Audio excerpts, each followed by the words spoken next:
आज इस वीडियो में अपन अनंत स्पर्शियों के बारे में अध्ययन करेंगे। जैसा कि आपको पता है कि अनंत स्पर्शी की डिफाइन अपन इस तरह से करते हैं कि यदि एक सरल रेखा जो मूल बिंदु से परिमित दूरी पर स्थित हो तथा जिसकी ओर वक्र की एक स्पर्श रेखा प्रवृत्त हो, जबकि संपर्क बिंदु की दूरी मूल बिंदु से अनंत की ओर अग्रसर होती हो, तो उस सरल रेखा को वक्र की अनंत स्पर्शी कहते हैं। अनंत स्पर्शी त्रियक अनंत स्पर्शी भी होती है।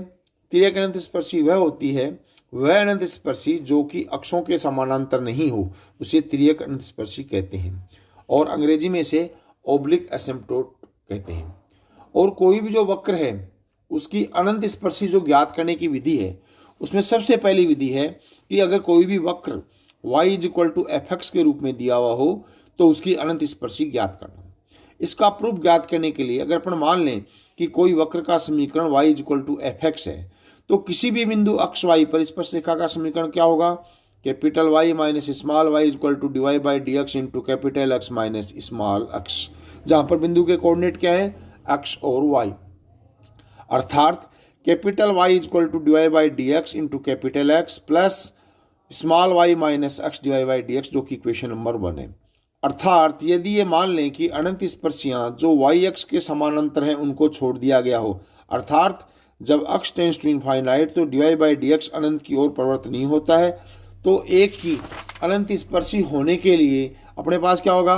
कि जब अक्ष टेंड्स टू इनफाइनाइट तब dy/dx तथा y माइनस x dy/dx दोनों की सीमाएं फाइनाइट होनी चाहिए। अर्थात अपन ये मान लें कि limit x tends to infinite dy/dx = small m and limit x tends to infinite y minus x dy/dx = c। यदि ये सीमाएं विद्यमान हैं तो अनंत स्पर्शी का समीकरण होगा y = mx + c, जो कि इक्वेशन नंबर 2 होगी। पुनः अगर अपन लिमिट ज्ञात करें, पुनः limit x tends to infinite small y minus x dy/dx = c, it means limit x tends to infinite y/x minus dy/dx is equal to limit x tends to infinite c/x। अर्थात limit x tends to infinite y/x is equal to limit x tends to infinite dy/dx plus c into limit x tends to infinite into 1/x। जब अपन limit ज्ञात करते हैं x tends to infinite 1/x जो कि 0 है, अर्थात और limit x tends to infinite dy/dx का मान m है, अर्थात this is equal to m + 0 which is equal to m। अर्थात कोई भी जो अनंत स्पर्शी है, उस अनंत स्पर्शी का जो ढाल है, उस अनंत स्पर्शी का ढाल हो गया m = limit x tends to infinite into y/x। ये अपने पास कोई भी अनंत स्पर्शी वक्र का रूप अगर y = mx के रूप में अगर पड़ा फंक्शन ऑफ x के रूप में दे रखा है, तो उस अनंत स्पर्शी का ढाल अपन याद करते हैं limit x tends to infinite y/x। अगर अपन व्यापक बीजीय वक्र के अनंत स्पर्शियों की बात करें तो व्यापक बीजीय वक्रों के अनंत स्पर्शियां क्या होंगी कि अगर मान लीजिए वक्र का समीकरण है a0 × y⁴n plus a1 y⁴n minus 1 × x plus a2 y⁴n minus 2 × x² plus इसी तरह से अपने पास व्यापक समीकरण हो गया an x⁴n plus b1 y⁴n minus 1 plus b2 y⁴n minus 2 up to bn x⁴n minus 1 plus c2 y⁴n minus 2 आगे के टर्म इसी तरह से। अगर इसको अपन डिफाइन करें इक्वेशन नंबर 1, अर्थात अगर अपन इसको यूं लिखें कि x⁴n into function of phi y/x plus x⁴n minus function phi n minus 1 y/x plus xn minus 2 phi n minus 2 y/x plus आगे की टर्म इसी तरह से। अगर ये अपने पास इक्वेशन नंबर 2 है, जहां पे फाई r y/x क्या होगा, y/x में r कोटि का y/x का कोई भी व्यंजक है। अगर इस समीकरण 2 में अगर अपन x⁴n का भाग दें तो अपने पास इक्वेशन क्या होगी, phi n y⁴x plus 1/x phi n minus 1 y⁴x plus 1/x² phi n minus 2 y/x plus आगे की टर्म इसी तरह से, जो कि इक्वेशन नंबर 3 है। अर्थात y-अक्ष के समानांतर अनंत स्पर्शी को छोड़ दें तो limit x tends to infinite y/x tends to infinite, अर्थात 3 की अगर अपन x टेंड्स टू इनफाइनाइट पे सीमा लें तो फाई n m = 0, जो कि इक्वेशन नंबर 4 है। अर्थात जहां पे m का मान क्या होगा, m का मान होगा limit x tends to infinite y/x। अर्थात समीकरण 4 m में n घात का एक समीकरण है, अतः इससे m के अनंत n मान प्राप्त होंगे जो कि वास्तविक होंगे, काल्पनिक हो सकते हैं या संपाती हो सकते हैं। अगर अपन इस इक्वेशन नंबर 3 का x के सापेक्ष अवकलन करें तो अपने पास इक्वेशन आएगी five dash N Y by X plus one by x five dash N minus Y by X plus इसी तरह से into X D Y by D X minus Y by X square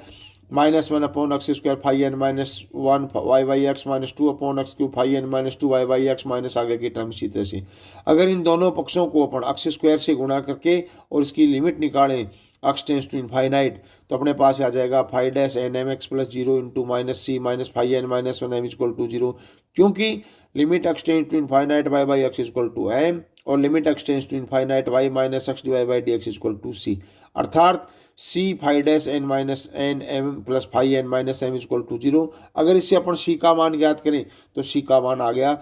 C is equal to minus five N minus one of m upon five dash N minus one. यहाँ से M के मानों के संगत सी का मान प्राप्त होता है, अर्थात इक्वेशन नंबर 4 से एम तथा इक्वेशन नंबर 5 से संगत सी के प्राप्त मानों के लिए अनंत स्पर्शिका समीकरण होगा y is equal to M x plus C. M का मान ज्ञात कर लेंगे, सी का मान ज्ञात कर लेंगे तो अनंत स्पर्शिका ज्ञात हो जाएगी। इसको ज्ञात करने के व्यापक विजय वक्र की एक लघु विधि भी कहलाती है। लघु विधि में अपन क्या करते हैं कि जो उच्चतम घात के समीकरण में n पद हैं उनमें x का मान 1 पुट कर देते हैं और y का मान m पुट करने पे फाइव एन एम प्राप्त हो जाता है। यदि अगर अपन फाइव एन एम को सोल्व करें तो इसके अगर मान लीजिए इसके मूल प्राप्त होते हैं, m के मान के मूल प्राप्त हो गए m1 m2 और mn। इसी प्रकार क्या करेंगे n-1 घातीय पदों से फाइव एन माइनस एम ज्ञात कर लेते हैं और सी के संगत विभिन्न मान c1 c2 c3 cn M के विभिन्न मानों m1 m2 m3 mn के मान सूत्र की सहायता से ज्ञात कर लेते हैं, जहाँ पे सूत्र क्या है c is equal to minus five N minus one of m upon five dash N of m. इन मानों को प्रतिस्थापित करके और अनंत स्पर्शियों के समीकरण ज्ञात कर लेते हैं। वो क्या हो गए y is equal to M one X plus C one, M one ज्ञात है, सी वन ज्ञात है। इसी तरह से y is equal to M two X plus C two, y is equal to M three X plus C three, इसी तरह से y is equal to M N X plus C N. इस तरह से ज्ञात करके और अपन दिए गए वक्र की अनंत स्पर्शियां ज्ञात करते हैं। इसके अलावा एक विधि और है जो इसमें अपन m और c के मान, इसको बोलते हैं वैकल्पिक विधि। वो तो थी लघु विधि, इस विधि को बोलते हैं वैकल्पिक विधि। वैकल्पिक विधि में अपन क्या करते हैं कि आपके पास जो इक्वेशन नंबर दे रखी है 2, उस इक्वेशन नंबर 2 में y इज इक्वल टू क्या करते हैं एम एक्स प्लस सी रख देते हैं और टेलर थ्योरम से उसका प्रसार करते हैं। तो अगर अपन इस इक्वेशन में y is equal to M x plus c अगर अपन रखते हैं तो अपने पास क्या हुआ x की power n into five n M plus c upon x plus x की power n minus one five N minus m m plus c upon x plus x की power n minus two five N minus two m plus c plus x. और अगर Taylor theorem से इसका प्रसार करें तो क्या आएगा x की power n five n m m plus c by x five dash N m m plus c by x का whole square one upon factorial two five double dash N M plus इसी तरह से plus आगे की term x की power n minus one five N minus one of M plus c by x into five dash N minus one of M plus c by x का whole square into one upon factorial two five double dash N minus one of M. इसी तरह से आगे की term जो कि equation number 6 के रूप में प्राप्त होती है। अगर अपन x की पावर n और x की पावर n माइनस वन के गुणांकों को शून्य के बराबर रखें तो अपने पास इससे ज्ञात होता है five n m is equal to zero तथा c five dash N M plus five N minus m is equal to zero, जो कि अपन क्या देखते हैं कि वही मान है जो कि अपने पास समीकरण 4 में और 5 में प्राप्त होते हैं, अर्थात ये विधि और लघु विधि दोनों मैच कर जाती है। अगर अपन इसमें अलग अलग स्थितियों को अध्ययन करें तो सबसे पहले अगर मान ले आती है स्थिति फर्स्ट क्या है कि जब five n m is equal to zero से प्राप्त किसी एम के मान के लिए five dash N m is equal to zero तथा five N minus m is not equal to zero, तो उस स्थिति में समीकरण 5 क्या हो जाएगा c into zero plus five N minus one of m is equal to zero,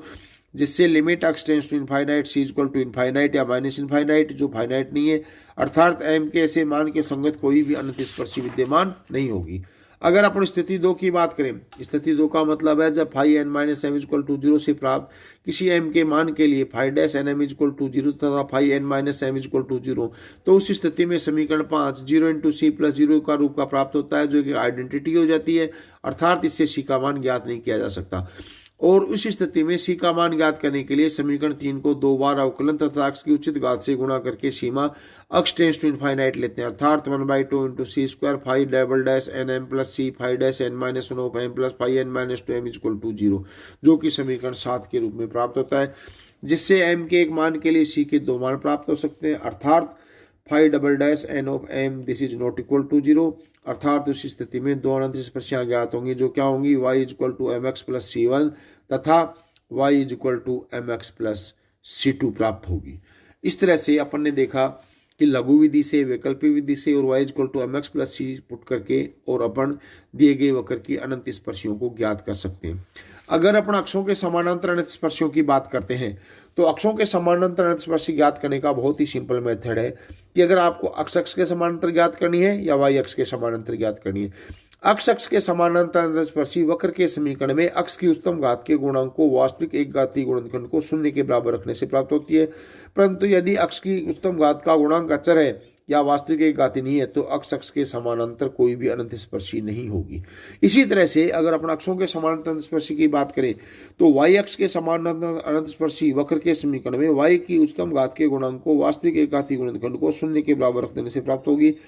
परंतु यदि y की उच्चतम घात का गुणांक अचर है या वास्तविक एक घाती नहीं है तो y अक्ष के समानांतर कोई भी वास्तविक अनंत स्पर्शी नहीं होगी। तो अक्षों के समानांतर अनंत स्पर्शी ज्ञात करने के लिए अपने को वक्र के समीकरण में उच्चतम घात के गुणांक के एक वास्तविक और एक घातीय गुणनखंड को शून्य के बराबर रखने से उस अक्ष के समानांतर अनंत स्पर्शी प्राप्त होगी। तो अपन ने देखा कि अपन अनंत स्पर्शियों को अपन किस तरह से ज्ञात करते हैं, उन विधियों का अध्ययन इस वीडियो में किया है। इससे आगे वाले वीडियो में अपन ये जो मेथड दे रखे हैं उनकी सहायता से कुछ एग्जाम्पल्स में अनंत स्पर्शियां कैसे ज्ञात करते हैं उसका अध्ययन करेंगे। और धन्यवाद।